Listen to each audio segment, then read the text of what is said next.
Hello, friends. If you're new, thank you for joining me.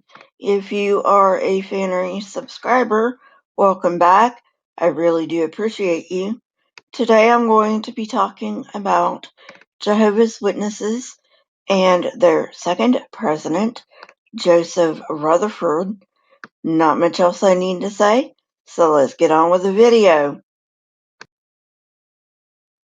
The organization, now known as the Watchtower Bible and Tract Society, is largely the creation of Joseph Franklin Rutherford, its second president.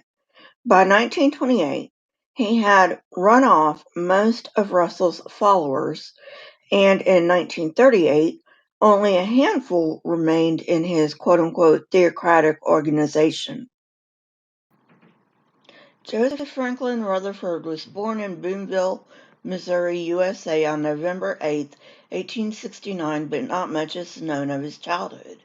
We do know that he was raised by strict Baptist parents. After his formal education, he served as an apprentice to Judge E.L. Edwards, after which he received his license to practice law in Missouri in 1892. He bought some of Russell's books in 1894 and later attended one of his lectures, after which he offered to handle legal matters for the pastor for free. He was baptized in 1906 and in 1907 became the Society's legal counsel. He published a book defending Russell in 1915 called A Great Battle in the Ecclesiastical Heavens. Rutherford forged an alliance to catapult himself into the presidency in 1917, only a few months after Russell died. He accomplished this by persuading A. H. Maitlin, who held a large number of proxy votes himself, to convince William Van Amberg, with another large share of proxy votes, to vote him into office. Basically, it was a hostile takeover.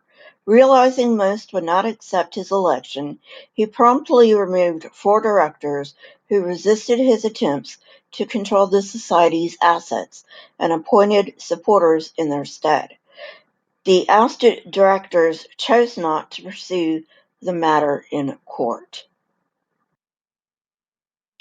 Not content with being president and CEO of the corporation, plus controlling the branch offices and printing, he wanted to control the congregation's real estate and appointment of elders. In this way, he planned to rid the organization of Russell loyalists. Radio stations were being pressured not to air his lectures, beginning at the end of 1932 and into 1933, so Rutherford came up with a new idea, using transcription machines in places where people gather like parks. The next year, the Society built phonographs to play Rutherford's talks, to be used in the door-to-door work. Rutherford wanted publicity for his fledgling religion, and what better way to get publicity than to court controversy? He actually wanted his followers to be arrested so it could get in the newspapers. What kind of a man would do this? Ask yourself that. This would serve 2 purposes. It would advertise his religion, as well as convince his followers that they were in the truth because they were being persecuted for righteousness' sake. No, they weren't being persecuted for righteousness' sake. They were being persecuted for Rutherford's sake. Even though it didn't become doctrine until after Rutherford died, the bizarre interpretation of substituting human blood for animal blood, or blood transfusions, was first proposed by William J. Schnell during Rutherford's presidency. And believe me, it is bizarre. How can the Bible address something that wouldn't even be thought of for another 1900 years? Since Rutherford, Watchtower has taught that JWs must support the organization through subservience, robbing them of their individuality and choice.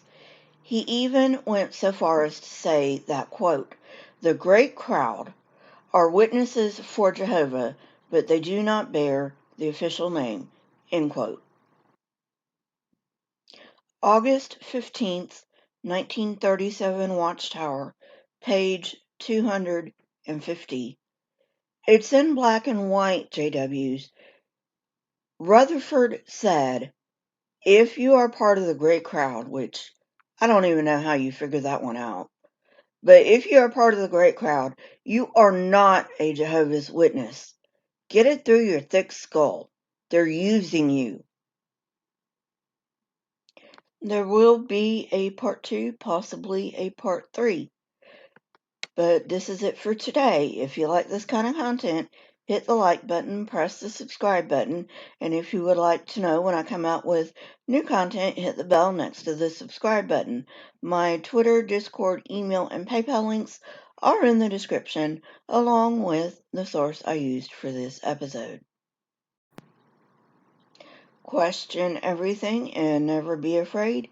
Here are a few videos from my library.